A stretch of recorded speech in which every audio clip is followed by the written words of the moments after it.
Super Interessante Coleções, o corpo humano.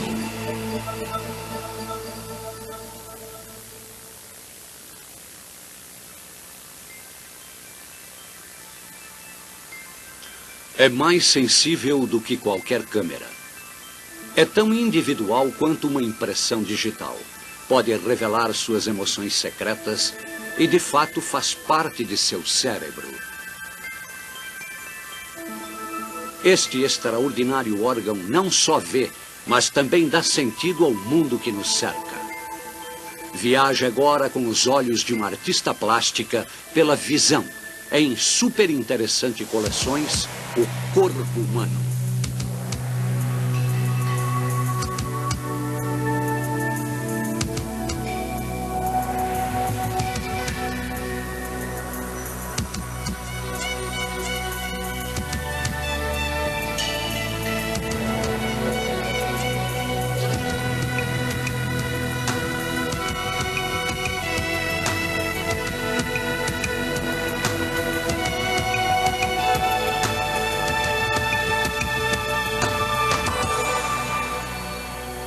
O corpo humano, a visão, janelas para o mundo.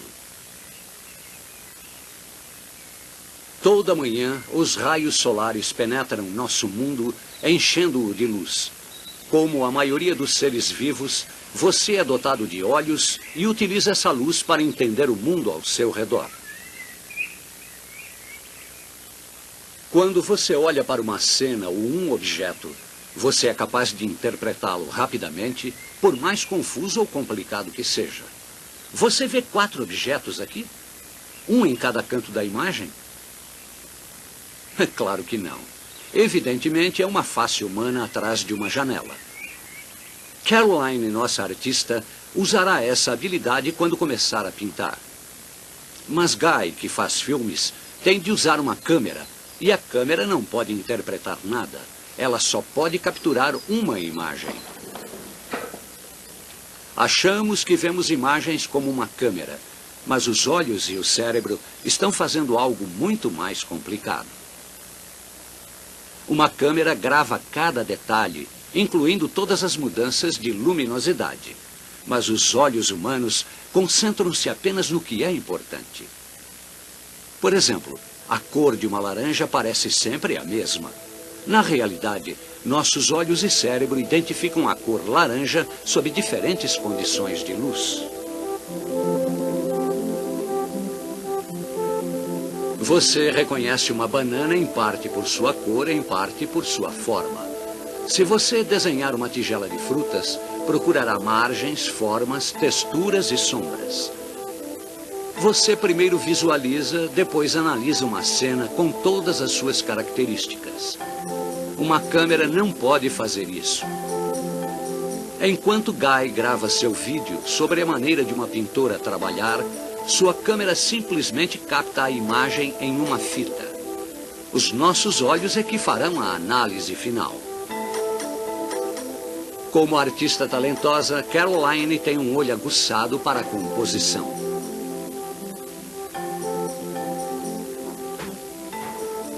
O cérebro e os olhos dela sempre trabalham juntos para ver e interpretar o mundo.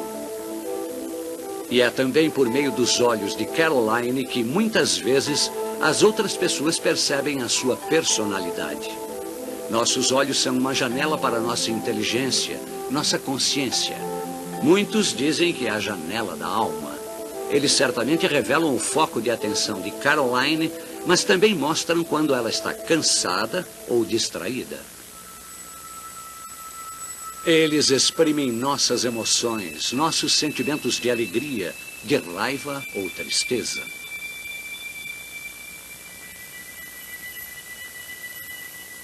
Há algo errado? Bem, não nesse caso. É só o pai dela cortando cebola na cozinha. É verdade. Contra irritações ou invasões, nossos olhos têm várias linhas de defesa. As pálpebras piscam para fechá-los. Os cílios retêm a sujeira antes que ela os penetre. Se algo do mundo exterior alcança os olhos, o passo seguinte é a lágrima que os limpa. Produzidas por glândulas situadas nos cantos das pálpebras, as lágrimas fluem por toda a vida, fornecendo umidade e lubrificação ao olho.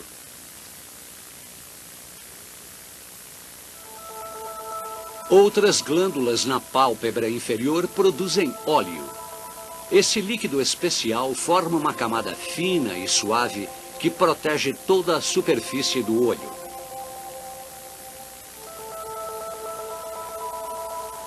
Além de lubrificar e carregar as sujeiras, ele contém células de defesa e anticorpos.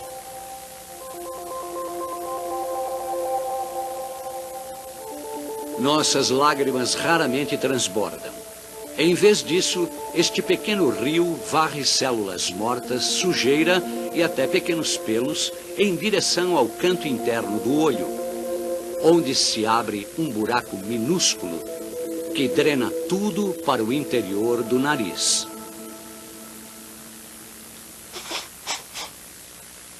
Você pisca por dia o equivalente a meia hora de olhos fechados.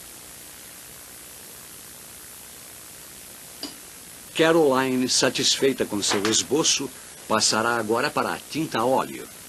Quanto mais ela se concentra, menos ela pisca. Todo olho é uma bola com 1 polegada de diâmetro e 9 gramas de peso.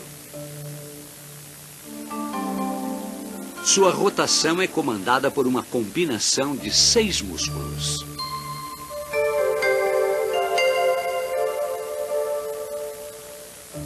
O complexo processo da visão começa aqui. A luz penetra o olho através de uma janela transparente no globo ocular, a córnea. Sua superfície saliente dirige a luz para um foco dentro do olho. A córnea é uma espécie de para-brisas equipado com sensores de dor para proteger este órgão frágil. É formado por 3 camadas principais. A região central é muito fina e elástica, apresentando poucas células que se renovam constantemente. Novas células crescem no interior e, em uma semana, atingem a superfície. Aqui, as velhas células soltam-se e, ainda vivas, são levadas pela corrente de lágrimas. Para focar com precisão, a superfície da córnea deve estar totalmente lisa. Para corrigir qualquer irregularidade na camada externa das células, a película oleosa das lágrimas garante um bom acabamento. Pequenos vasos sanguíneos suprem o branco de nossos olhos com oxigênio e alimento e param abruptamente no canto da córnea. Assim, temos uma janela transparente para o mundo exterior. Atrás da córnea, você encontra a maior atração do olho, a íris. Seu nome vem da deusa do arco-íris por apresentar grande variedade de cores, desde o azul claro até o marrom escuro.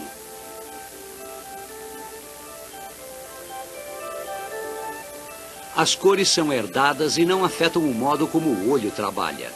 A íris é uma marca de identidade com padrões de linhas e manchas tão pessoais quanto uma impressão digital.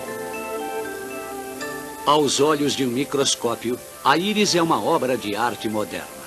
Fibras brancas e conjuntivas ligam as células coloridas a pequenos músculos que regulam o diâmetro da pupila.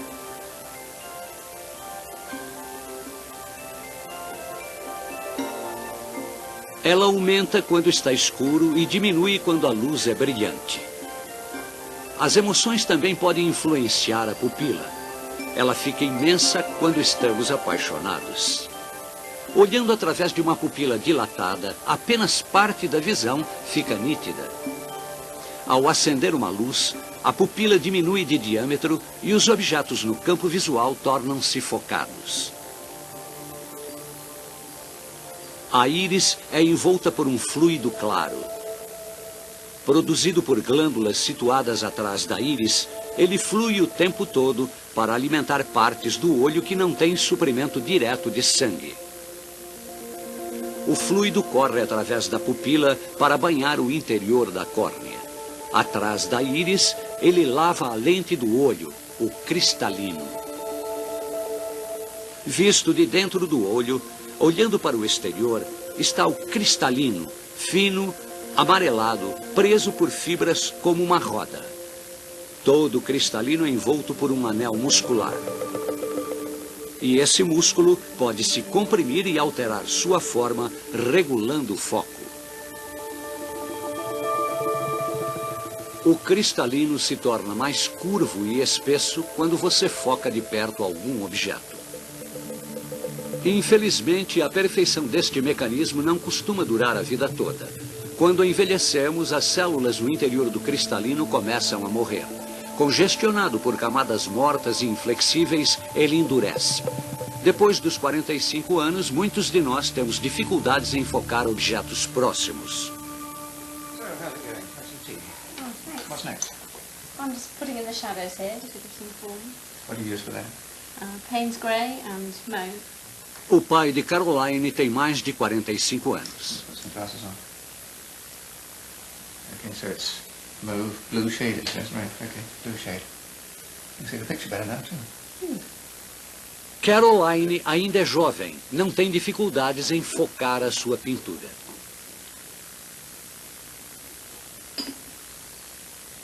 Assim como o líquido na garrafa direciona a luz, os olhos dela cheios de fluido fazem o mesmo.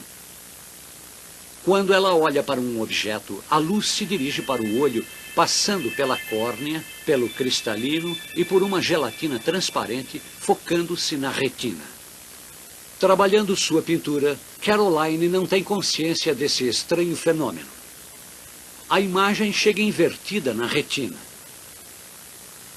Lá, o estímulo luminoso é transformado em impulso elétrico que é levado pelos nervos ópticos até o cérebro, encarregado de reconhecer o objetivo visto. A retina ocupa 2/3 do globo ocular. Quando examinamos um corte desta camada, é como se alguém tivesse bagunçado os circuitos. A luz tende a atravessar uma densa parede de células nervosas antes de atingir os sensores. Estas são as células que fazem a diferença entre a visão e a cegueira. O número de receptores de luz que você tem em seus olhos é maior do que o número de habitantes dos Estados Unidos, 270 milhões. Há 2 tipos de receptores na retina. A maioria é feita de células longas, finas, que veem bem em luz fraca, mas só podem detectar imagens em preto e branco. O outro tipo de receptor são células pontudas chamadas cones. Elas registram cores, mas trabalham melhor com luz forte. No centro da retina há uma região escura. No meio dela, o microscópio revela uma cratera. Esse pequeno buraco é coberto exclusivamente com cones, e a parede de células nervosas que os cobre é mais fina. Neste buraco, a luz penetra mais facilmente a retina e os cones no fundo podem detectar os menores detalhes de uma cena. Sem pensar nisso, Caroline mantém o pincel próximo ao centro de sua visão para que a imagem caia no buraco coberto de cones. Assim, sua vista é mais aguçada no centro e meio imprecisa em volta. O centro sensitivo da retina é frágil. A luz intensa do sol poderia queimar todas essas células. Ainda assim, a visão se desenvolveu para usar a luz solar, para ver o sol e todas as cores do arco-íris. O que você vê é luz refletida. De um limão, só a luz amarela é refletida nos cones dos seus olhos. Por isso a fruta parece amarela. O olho humano pode distinguir milhares de cores, apesar de termos apenas 3 tipos diferentes de cones para cobrir todas elas. Um é sensível a toda uma gama de cores, incluindo o vermelho. Um segundo tipo centra-se no verde, enquanto o terceiro é especializado no azul. Assim como 3 tintas básicas podem ser misturadas, criando um número quase ilimitado de cores, as células nervosas na retina misturam os sinais dos 3 tipos de cones para dar a ilusão de outras cores. Apenas no centro da retina é que há muitos cones. Indo para a borda da retina, os detectores de luz fraca, os bastonetes, assumem. Neste corte, os cones são superados em muito pelos bastonetes cegos de cor. Por isso, as bordas de nossa visão veem o mundo de um jeito nebuloso. Nessa parte há menos cores também. Tudo na visão depende de reações químicas no interior dos cones e dos bastonetes. A reação mais importante acontece quando a luz bate numa molécula de cor púrpura. Ela absorve a energia da luz e a branqueia, assim como um filme exposto à luz em uma câmera. O olho salta de lugar, evitando com que as células fiquem superexpostas. Diferente do filme, a púrpura visual pode ser reciclada e reutilizada. O olho nunca fixa por muito tempo um mesmo ponto. Talvez por isso a técnica de corte de cenas de filmes funcione tão bem. Ela repete o que nossos olhos fazem na vida real. Mas o que a câmera faz com facilidade, girando a uma velocidade constante através de uma cena, é impossível para o olho humano. Este deve fixar e analisar uma série de pontos ao longo da linha. Mas ao focar um objeto em movimento, como o pincel, o olho rastreia suavemente.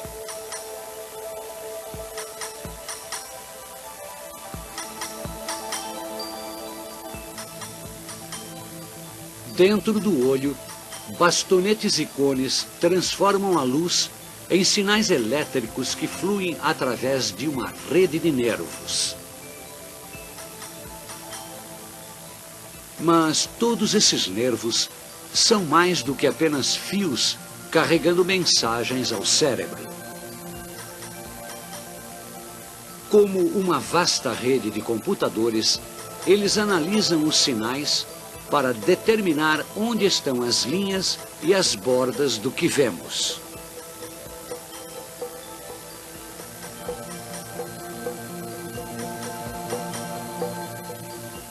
O nervo óptico contém cerca de 1 milhão de fibras. Veja agora onde a retina encontra o nervo óptico. Para abrir caminho para todas essas fibras, existe uma pequena região na retina em que falta a camada de bastonetes e cones. É o chamado ponto cego, que deixa um vazio em nossa visão do mundo, como descobrirá Caroline. Feche um olho, olhe para um dedo e mova outro em sua direção. Há um lugar em que a ponta desaparece. Sua imagem foi projetada para o ponto cego. É realmente cego, não é fácil encontrá-lo. Olhando fixamente para o campo com um olho, o ponto cego sempre estará ali. Não o vemos porque uma função especial de nosso cérebro, como um programa de computador, sempre adivinha o que há nesse buraco, preenchendo-o.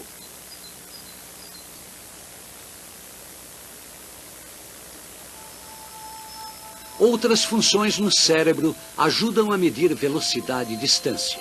Como todo animal que caça, desenvolvemos nossos olhos na frente da cabeça. Aqui os olhos de Caroline vesgam para mostrar a ela a distância do pincel. As distâncias nesta pintura são ilusórias. Ela é plana, mas nossos olhos podem ver 3 dimensões. A câmera revela como. Enquanto se move, captura diferentes pontos de vista, da direita e da esquerda. Nossos olhos também passam ao cérebro duas imagens, mas este tem um programa que as combina. No lugar dessa mistura, achamos que vemos uma imagem em 3 dimensões. Assim, Caroline pode direcionar seus olhos e sua atenção à pintura. Os sinais elétricos que ativam esses programas traçam seus tortuosos caminhos através do olho até a parte de trás do cérebro, onde percebemos a visão. Mas enquanto os sinais se separam e se combinam, eles se parecem cada vez menos com a pintura que ela acredita ver. O cérebro seleciona os componentes da cena. Ela vê formas complexas, cores sutis, e deve ver e guiar o movimento de suas mãos em resposta a esses sinais. Uma parte do seu cérebro analisa a imagem e seleciona linhas e margens. Os sinais movem-se para uma segunda região que interpreta cores e movem-se de novo para detectar movimento, dando a cada estágio um maior sentido ao mundo exterior. Com tanta complexidade, o cérebro pode enlouquecer. Obviamente, isto é um triângulo equilátero branco. Não, na verdade, não passa de uma ilusão óptica. Olhe para ele do ponto de vista de Caroline. Os lados sequer são iguais. E o que é isto? Parece uma tranquila casa de campo. Na verdade, são apenas linhas no papel. Seu cérebro forneceu a interpretação.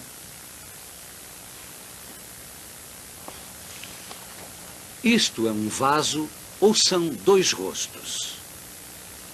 Você está diante de uma ilusão óptica quando há mais de um modo de interpretar o que o cérebro vê. Mas esses momentos de confusão são um pequeno preço por todas as vezes em que o cérebro acerta tudo. Aqui, a câmera apenas grava um objeto branco mudando de posição e tamanho. Nosso cérebro vê um cavalo em nossa direção. Nosso computador cerebral faz com que as cores permaneçam sempre iguais, mesmo se a luz mudar drasticamente. A câmera enfatiza as mudanças reais, enquanto o olho e o cérebro insistem que o laranja é sempre laranja.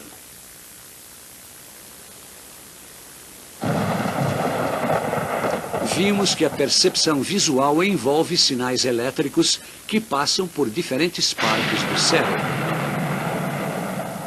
Registramos cor e luminosidade.